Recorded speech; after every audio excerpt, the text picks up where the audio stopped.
अस्सलाम वालेकुम dear students.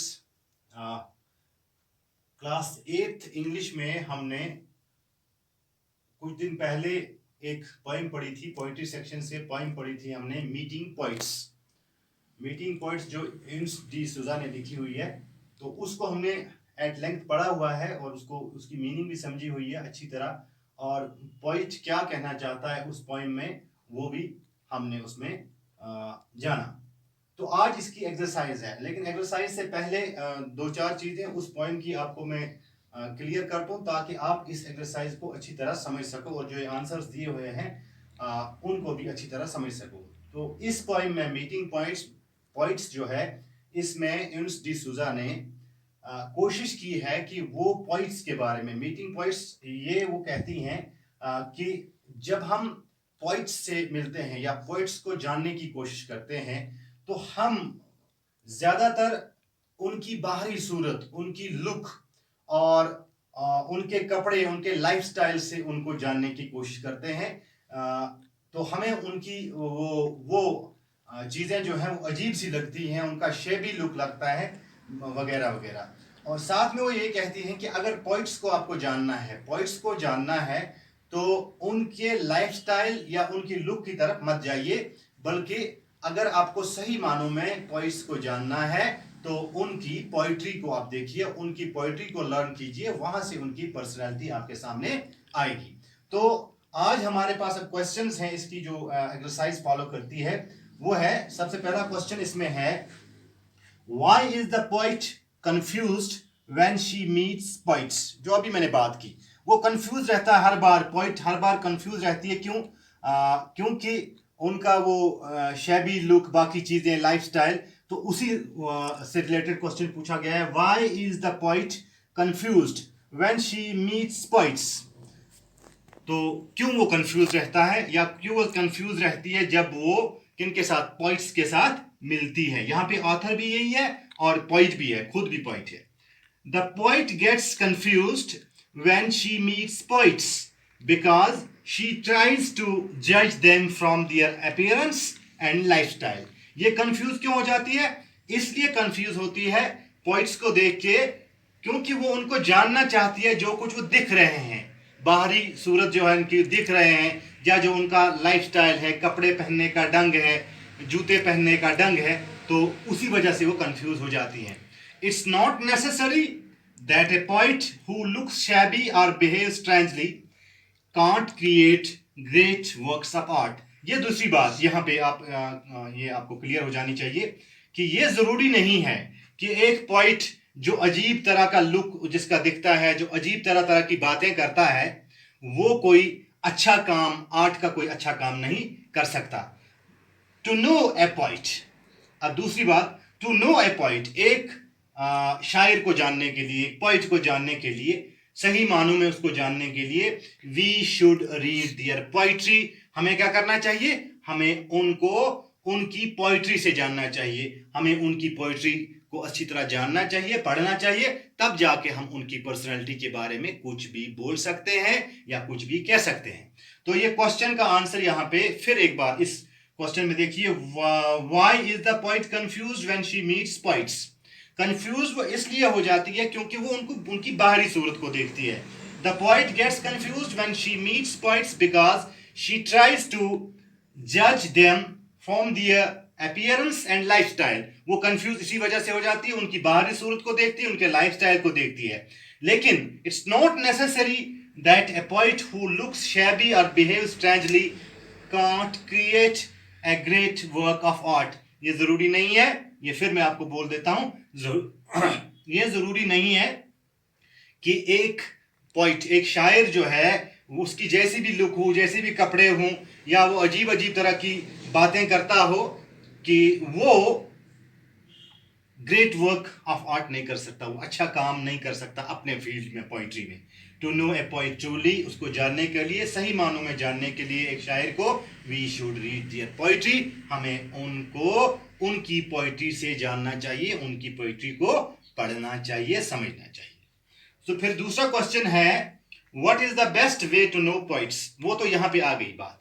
ये क्वेश्चन आप खुद भी इसको कर सकते हैं, क्योंकि यहाँ पे इसका आंसर थोड़ा सा लिखा हुआ है what is the best way to know points? अब ये कि पॉइंट्स को जानने के लिए सबसे अच्छा रास्ता क्या है, अच्छी चीज क्या है कि कैसे हम पॉइंट्स को जाने, वो ये है the best way to know the points is to read their poems. आप उनकी पोएम्स को पढ़िए, उसको समझिए, आप पॉइंट को खुद ब खुद समझ जाएंगे। और फिर क्वेश्चन नंबर 3 है हमारे पास, what does the poet compare the poets with? ये जो जिन्होंने ये लिखी है, ये पोएम लिखी हुई है मीटिंग पॉइंट्स, एम्स डिसूजा ने, what does the poet compare the poets with? वो किसके साथ कंपेयर करती हैं पॉइंट्स को, शायरों को किस चीज के साथ उसने कंपेयर किया है अपनी पोएम में। The poet compares the poets with cool specular shells in which one can hear the sound of a sad but distant sea। उसने ये मैंने पढ़ाया भी है आपको, cool specular shells, और the poet compares the poets with cool specular shells in which one can hear the sound of a sad but distant sea।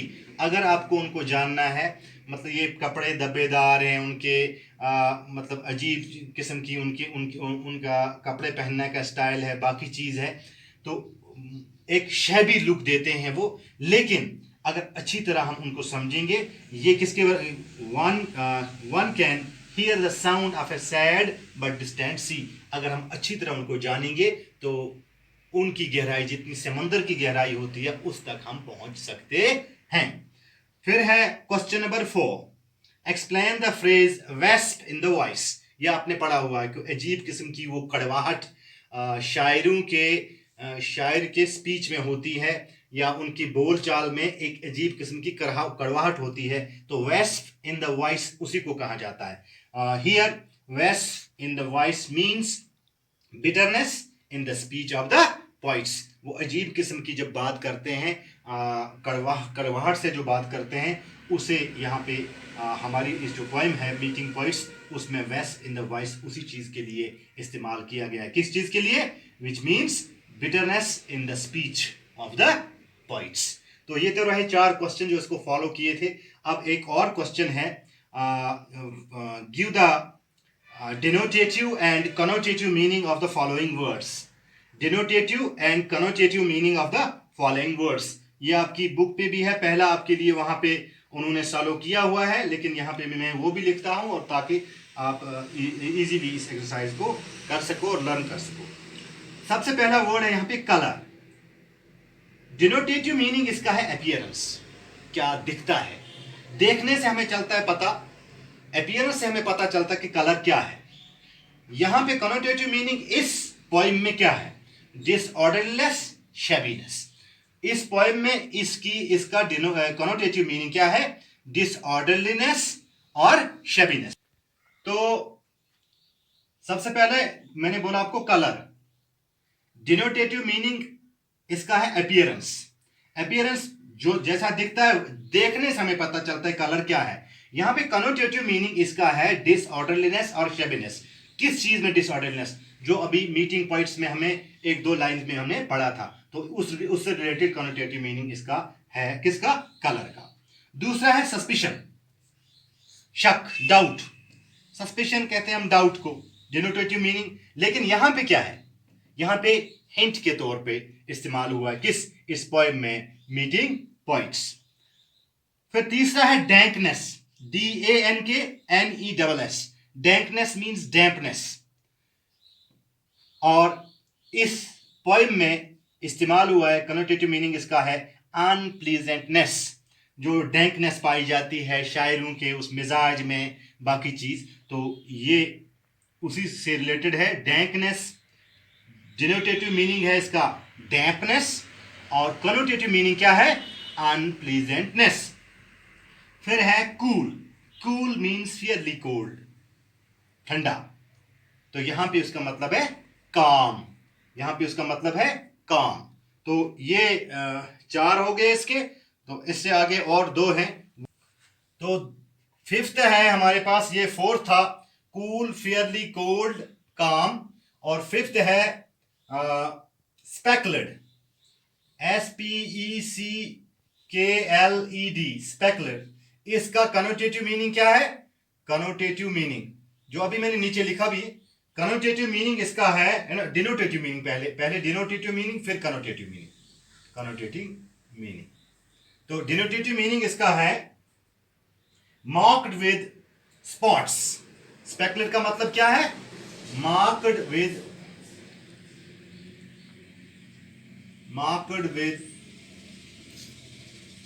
Spots, marked with spots, जो अभी भी हमने बोला धब्बेदार, दागदार। तो डिनोटेटिव मीनिंग है इसका stand, STAINED। जैसे हम बोलते हैं किसी को आपके कपड़े पे स्टैंड पड़ा हुआ है, बाकी चीज है, दबा है, तो यहां पे उसका मतलब यही है इस पोएम में। स्पेकुलर का डिनोटेटिव मीनिंग है मार्क्ड विद स्पॉट्स और कनोटेटिव मीनिंग है स्टैंड। और सिक्स्थ है हमारे पास, सिक्स्थ है डिस्टेंट। डिस्टेंट का मतलब हम ऐसे भी बोल सकते हैं दूर। तो इसका डिनोटेटिव मीनिंग क्या है? इसका डिनोटेटिव मीनिंग है फार अवे, फॉर अवे। और कनोटेटिव मीनिंग क्या है यहां पे? अनएक्सपेक्टेड और अननोन। यहां पे इस पोएम में अनएक्सपेक्टेड और अननोन। तो ये रही एक्सरसाइज मीटिंग पॉइंट्स, जो हमने पहले ही इसको लर्न किया था। एक्सरसाइज को नहीं बल्कि पोएम को पूरी तरह लर्न किया हुआ था। आज उसकी एक्सरसाइज हमने की, क्वेश्चन जो भी क्वेश्चन फॉलो किए वो भी किए, और give the denotative and connotative meaning of the following words. उसमें 4 वर्ड यहाँ मैंने लिखे और 2 यहाँ लिखे और उनका डिनोटेटिव और कनोटेटिव मीनिंग दिया। उम्मीद है कि आपकी ये समझ में आ गया होगा और इसको आप इंशाल्लाह अपनी नोटबुक्स पे नोट करेंगे। तो इंशाल्लाह इससे आगे जो भी एक्सरसाइज है इंशाल्लाह आगे बढ़ेंगे। तब तक के लिए खुदा हाफिज।